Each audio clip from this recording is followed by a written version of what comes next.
Një projekt unik që bashkon besimet fetare po merr jetë në Petrel.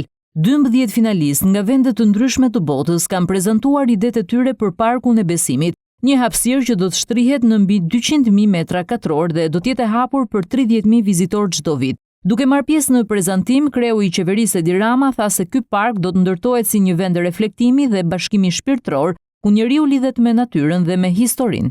Prej shumë kohësh flasë pres me padurim që kjo nismë të gjej hapësirë të nisë të gjallërojë. Jemi mbledhur në këtë vend që dikur formosoi nga gjuha e ashpër e kazermave ushtarake, por së shpejti do të kthehet në një hapësirë për njerëz krijues.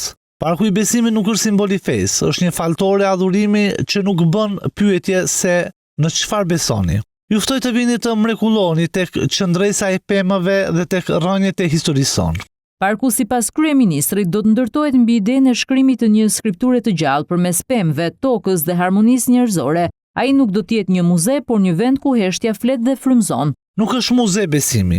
Është skripture gjallë që nuk shkruhet me bojë, por me rrënjë. Jo me doktrina, por me hije, pemë e tokë. Një hapësirë ku heshtja nuk është mungesa e zërit, por prania e vëmendjes. Kryeministri u ndal edhe tek trashëgimia fetare dhe kulturore shqiptare që sipas tij e bën Shqipërinë shembull të rrallë të bashkëtesës dhe urtisë. Ne shqiptarët nuk kemi nevojë të shpikim tolerancën. Komunitetet tona janë rritur në xhami e kisha. Ky park e nderon këtë trashëgimi dhe na bën thirrje të gjithëve të ecim përpara duke ruajtur dijen shpirtërore që po rrezikon të humbas. Në Parkun e Besimit do të ngrihen pavione për çdo komunitet fetar, një muze kujtese për viktimat e persekutimit dhe mbi 100 streha mikpritëse për ata që kërkojnë një përvojë shpirtërore dhe harmonike me natyrën.